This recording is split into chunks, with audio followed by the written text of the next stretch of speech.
इस वीडियो के अंदर जो जब भी हम कोई पेज बना रहे होते हैं या कोई पोस्ट डिज़ाइन कर रहे होते हैं तो उसके अंदर बेस्ट प्रैक्टिसेस कौन सी है या कौन कौन से टूल जो है वो हम उनके अंदर जो है वो इस्तेमाल कर सकते हैं उसके बारे में देखते हैं।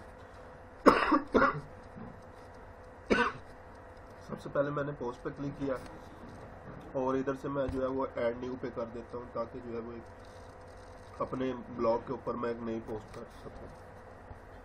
लेट्स सपोज जो मेरा टॉपिक है, जो मैं पोस्ट लिखना चाह रहा हूँ वो है लीडरशिप। और लीडरशिप के अंदर जो है वो सबसे पहले जो है वो टॉपिक दे दिया मैंने। अब ये देखें, ये कुछ जो है ना ये चीज़ें जो है वो डिफरेंट सी आ रही हैं। क्यों आ रही हैं? क्योंकि मैंने ये इधर टेक्स्ट पे क्लिक किया हुआ है। इसको आप विजुअल पे जो है वो क्लिक करेंगे तो आपके पास जो है वो ऑप्शन सेम उसी तरह आएंगे जिस तरह के वर्ड, पावर पॉइंट, एक्सेल वगैरह की जो है वो आपके पास आ रही होती है। अच्छा जी, अब सबसे पहले जो है वो हमने क्या करना है, कोई भी जो आर्टिकल का कंटेंट है वो लिखना है। लेट्स सपोज जो है वो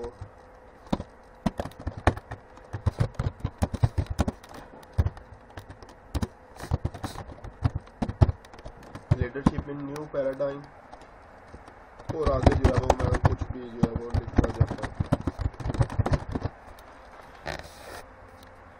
अब सबसे पहले कोई भी टॉपिक होगा जो आपका, उसको आपने जो है वो H1 हेडिंग देनी है।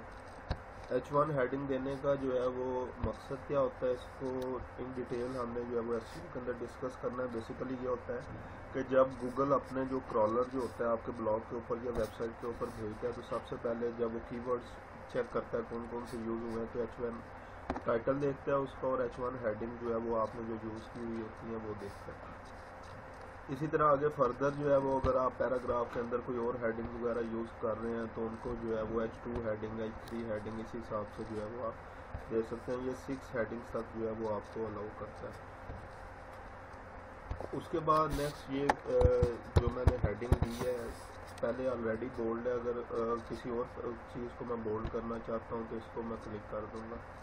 इटैलिक के लिए ये ऑप्शन है, ये इटैलिक हो जाएगा आपके पास। इसके अलावा जो भी हमने लिखा है इसको अगर बुलेट्स एंड नंबरिंग के अंदर करना है तो उसको जो है वो सिलेक्ट करके हम इधर से बुलेट्स पॉइंट्स के अंदर या नंबरिंग पॉइंट्स के अंदर जो है वो लिख सकते हैं। फिर उसके बाद नेक्स्ट है कोई कोटेशन वगैरह जो है वो आपके पास आ गई है और उसको जो है वो आप लिखना चाह रहे हैं तो ये ऑलरेडी जो है वो उसको थोड़ा सा जो है वो स्पेस प्रोवाइड करके जो है वो लिख देगा। उसके बाद जो है वो लेफ्ट अलाइनमेंट है, सेंटर अलाइनमेंट है और राइट अलाइनमेंट है। अब मैं क्या करता हूँ, लेट्स सपोज जो है वो कोई और ये जो लीडरशिप है इसको जो है मैंने जब भी नीचे लिखा लीडरशिप इन न्यू एरा। अब मैं क्या चाहता हूँ, ये जो लीडरशिप है इसके ऊपर मैं कोड जो है वो लिंक लगाता हूँ। तो मैं ये इस साइन के ऊपर जो है वो आऊँगा। अब बेसिकली जो है ना दो किस्म की जो है वो लिंकिंग होती है। First of all internal linking. Internal linking या ये इंटरनल लिंकिंग बेसिकली क्या है, जो आपने अपने ब्लॉग के ऊपर जो है वो पोस्ट की हुई हैं और उनका किसी का जो है वो रेफरेंस देना चाहते हैं तो इधर से आप जस्ट उसको सिलेक्ट करेंगे, ऑटोमेटिकली उसका जो है वो URL इधर आ जाएगा, टेक्स्ट लिंक जो है वो आपके पास आ जाएगा। अब इसी को अगर आप न्यू टैब के अंदर ओपन करना चाहते हैं कि अगर इसके ऊपर कोई क्लिक करे तो मेरा आर्टिकल ना छोड़े, उसका जो क्लिक करने से जो टैब ओपन होगा वो नेक्स्ट टैब के अंदर विंडो जो है वो ओपन हो तो आप इसको जो है वो क्लिक कर देंगे तो इसको ऐड लिंक करेंगे तो ये आपके पास जो है वो इंटरनल लिंकिंग बन गई है। और एक्सटर्नल लिंकिंग क्या है, इसी को जो है वो लेट्स सपोज इसी के ऊपर मैं लिंकिंग करना चाहता हूँ और मैं क्या करना चाहता हूँ कि किसी और वेबसाइट का इधर जो है वो जो लीडरशिप से रेलिवेंट जो चीज़ें हैं उसका जो है वो लिंक आ जाए तो मैं क्या करूँगा, जस्ट उसका उस वेबसाइट का जो भी URL होगा उसको मैं कॉपी करूँगा और इधर पेस्ट कर दूँगा।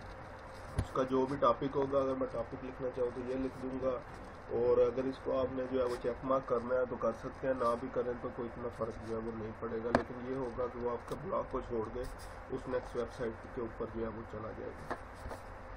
तो ये बेसिकली जो है वो लिंकिंग है। उसके बाद ये जो है वो प्रूफ रीड राइटिंग के लिए ग्रामेटिकल मिस्टेक्स इस तरह की अगर कोई चीज़ जो है वो चेक करना चाहते हैं, इनका इतना ज़्यादा जो है वो यूज़ नहीं होता।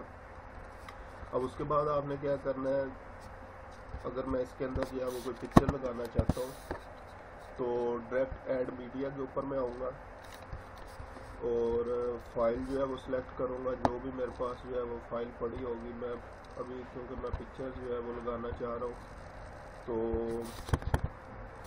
लेट्स सपोज जो है मैं यही पिक्चर जो है वो लगाऊंगा। तो ये मेरे पास पिक्चर आ गई है, इसको जो है वो टिक कर सिलेक्ट कर लिया मैंने। उसके बाद जो है वो इसका टाइटल जो है वो लाजमी आप लोगों ने चेंज करना है और अपने जो है वो जो भी आपका टॉपिक है उससे रेलेवेंट उसका जो है वो टाइटल आप लोगों ने सिलेक्ट करना है। और इसी तरह ऑल टेक्स्ट भी जो है, क्योंकि ये चीज़ें जो है वो एसईओ के लिए भी बहुत ज़रूरी है, इनको जो है वो आपने चेंज कर देना। और इसको मैं इंसर्ट इनटू पोस्ट करूँगा तो ये मेरे पास जो है वो पिक्चर जो है वो इंसर्ट हो गई है। अब इसको सिलेक्ट करके जो है वो मैं सेंट्रलाइज भी कर सकता हूँ। इसके ऊपर भी ऑप्शन जो है वो आ रही है कि अगर अलाइनमेंट मैं करना चाहता हूँ तो वो भी जो है वो कर सकता हूँ। तो ये पिक्चर जो है वो इंसर्ट करने का तरीका है। अब वीडियो इंसर्ट करने का तरीका जो है वो मैंने बताया था आप लोगों को। हम क्या करते हैं, हमारे पास जो है वो बेसिकली एम्बेडेड कोड होता है यूट्यूब की वीडियोस के ऊपर, ताकि हमारा ये जो स्पेस है वो इतनी ज़्यादा जो है वो ना हो। तो मैं क्या करता हूँ, यूट्यूब के ऊपर जो है वो आता हूँ, ये एक वीडियो है तो लीडरशिप से ही जो है वो रेलिवेंट है।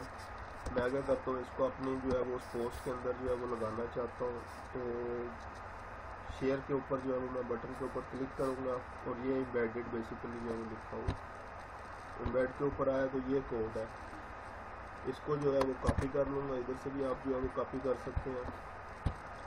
और उसके बाद आपने जो है वो इधर जो है वो पेस्ट इसको नहीं करना, आपने टेक्स्ट के अंदर आना है और इस जगह पे आके आपने इसको पेस्ट कर देना है। अब देखें विजुअल के अंदर हम जो है वो दोबारा जाते हैं तो ये हमारे पास जो है वो वीडियो इधर जो है वो शो हो गई है। तो इस तरह इस कोड के ज़रिए जो है हमारे पास स्पेस भी जो है वो बच जाती है। तो उसके बाद सिंपली आपने क्या करना है, इसको जो है वो पब्लिश कर देना है तो आपकी वेबसाइट के ऊपर ये पब्लिश हो जाएगी।